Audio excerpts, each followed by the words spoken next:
We all now know the official story behind the Rondo vs CP3 match. Tension was building between the two teams, fouls were getting chippy and not called, and Rondo ever so gently spit in the face of Chris Paul. What we don't have is an official breakdown of the technique and how these fighters can improve for next time. Stay tuned!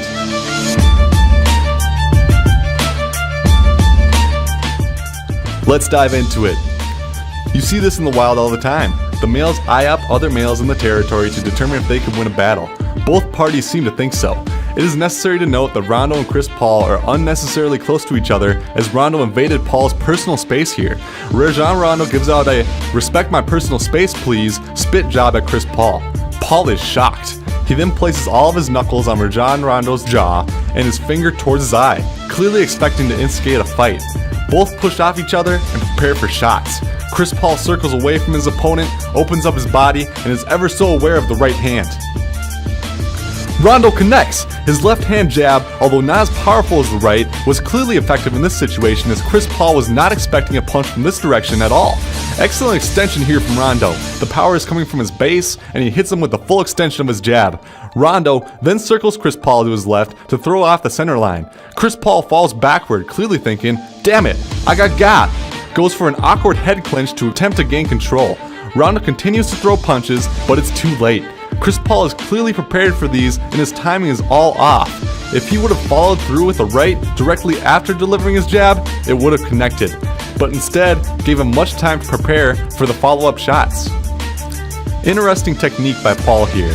He attempts to fling Rondo's head in a downward direction to inflict more damage as he delivers his right hook. Some next level fighting technique.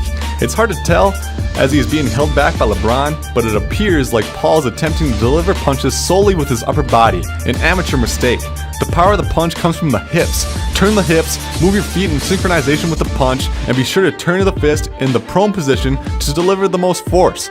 Paul could use a coach in his corner here. He is so off balance when delivering, he even falls to his left multiple times. The power comes from your base. Keep it firm. While everyone else on the court is attempting to split up this aggressive posturing of these two individuals, Brandon Ingram was looking for a fight earlier, was denied, and now sees a great opportunity to have one. Ingram, best known as the highest looking player in the league, throws a wild jab and misses wide left to Chris Paul's head, perhaps too excited to finally be engaged. At this point, Carmelo wraps them up, and reasonable Lance Stevenson, as everyone calls him on the Lakers, steps between his teammate and Chris Paul, de-escalating the altercation. Good scrap, boys. Hopefully the Paul vs. Rondo rematch will be scheduled for UFC 232 at the end of this year. Until next time, Angry Sports signs off.